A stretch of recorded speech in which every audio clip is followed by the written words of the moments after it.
Assalamualaikum guys. Sejak sekian lama kita lihat setiap hari lah, ada saja kemalangan yang melibatkan penunggang motosikal kita, sama ada motosikal kecil ataupun besar. Dan izinkan saya berkongsi sedikit nasihat, sedikit pengalaman, sebab saya terlibat dalam latihan menunggang motosikal. Bukan saja motosikal kecil tapi motosikal berkuasa tinggi jugalah. Dan juga saya seorang yang aktif dalam hal ehwal berkaitan keselamatan jalan raya lah di Malaysia. Okey, menunggang motosikal sama ada kecil ataupun besar, saya ingin lebihkan kepada motosikal berkuasa tinggi lah. Buat kawan-kawan ataupun rakan-rakan ataupun sesiapa saja yang ingin menunggang motosikal berkuasa tinggi, nombor satu kita kena tahu tujuan kita menunggang motor itulah. Jika kita ingin menunggang motor untuk rekreasi saja, maksudnya hanya untuk menunggang pada hari Minggu bersama kawan-kawan, nombor satu, pastikan dulu adakah motosikal yang kita beli itu sesuai tidak untuk kita menunggang secara berseorangan ataupun berdua lah. Untuk menunggang berdua, saya lihat ada rakan-rakan ataupun orang di luar sana yang menunggang motor secara berdua, membonceng maksudnya. Tapi dia menggunakan motosikal yang tidak sesuai lah, tidak selamat untuk aktiviti menunggang secara membonceng itulah. So nombor satu, pastikan motosikal yang kita nak pilih itu kita sendirilah. Kena pastikan adakah kita nak menunggang motor seorang diri saja ataupun kita memang nak berpasangan. So kalau nak berpasangan, saya syorkan anda pilih motosikal yang sesuai dan selamat, yang lebih stable. Contohnya motosikal yang tunjuk kat sini. Ini motosikal touring, kategori touring, macam ini. Ataupun sport touring, lebih kurang macam ni. Ini pun sesuai. Ataupun adventure touring, macam yang motor ini. Ini antara motosikal yang sesuai untuk kita bonceng orang di belakang. Motosikal seperti motor sports tak sesuai, orang panggil superbike lah. Itu tak sesuai, tak selamat. Motor naked sesetengahnya lah, tak berapa sesuai juga. So itulah, nombor satu, pilih motor yang sesuai.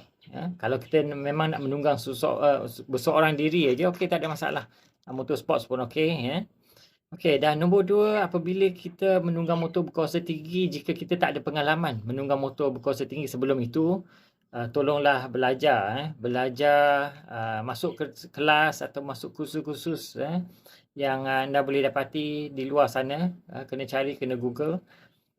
Sebab menunggang motosikal berkuasa tinggi berbanding dengan motosikal kuasa rendah, motor kecil ni, sangat jauh berbeza. Sangat jauh berbeza. Nombor satu, disebabkan kuasanya yang tinggi. Yang tinggi, kuasanya lebih tinggi daripada enjin motor kecil. So kena jaga-jaga.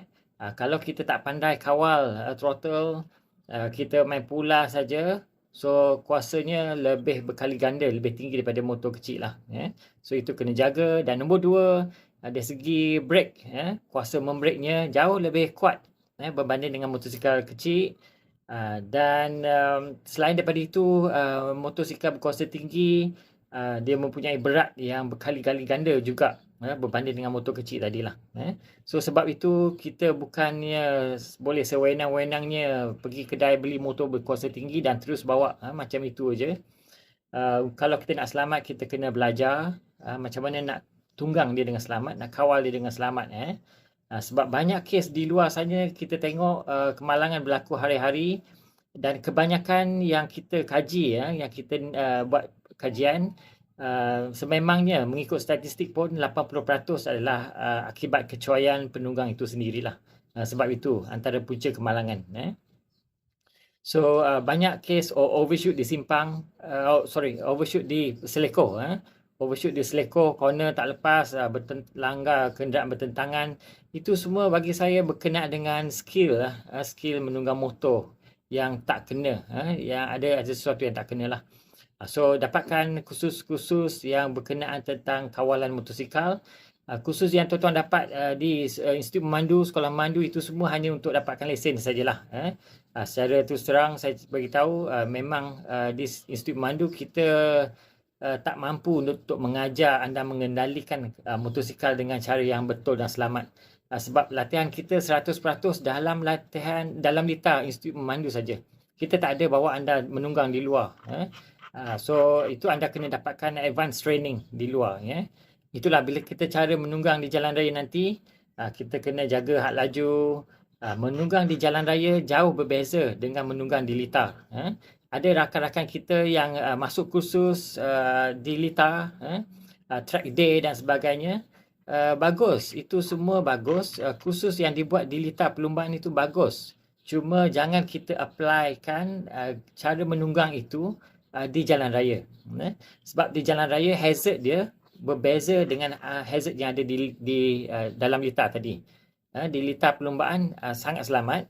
Kalau anda nak tunggang berapa laju pun insya-Allah selamat.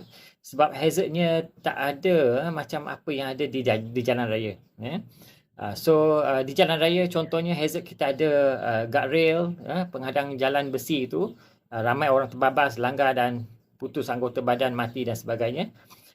Di jalan raya kita ada jalan laluan dua hala yang mana overshoot boleh termasuk jalan sebelah dan terlanggar lagi.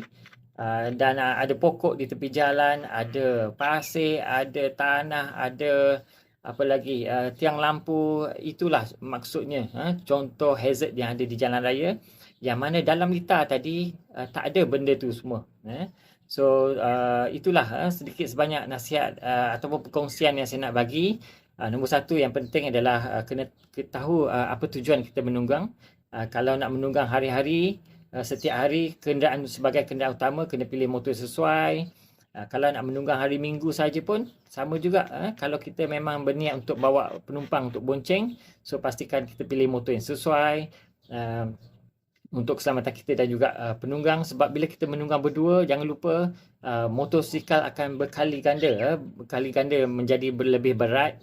Jadi nak kawal tu akan jadi lebih susah. Nak break pun akan jadi lebih lambat berhentinya.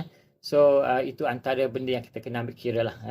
So okey tuan-tuan, saya tak nak panjang lebar sangat. Itu saja. Jaga diri, jaga keselamatan di jalan raya. Tunggang dengan selamat, jangan tunggang langgang. Menunggang motor berkuasa tinggi di luar, berhati-hati, dapatkan kursus-kursus ataupun latihan yang lebih lanjut. Bukan setakat kursus untuk dapat lesen itu sajalah. Alright. So nanti saya berkongsi lagi kalau ada apa-apa info terkini. Saya tak nak share tentang kemalangan yang ada di luar sana sebab itu akan mungkin mengaibkan si mangsa nantilah. So alright, itu saja. Sekian. Assalamualaikum.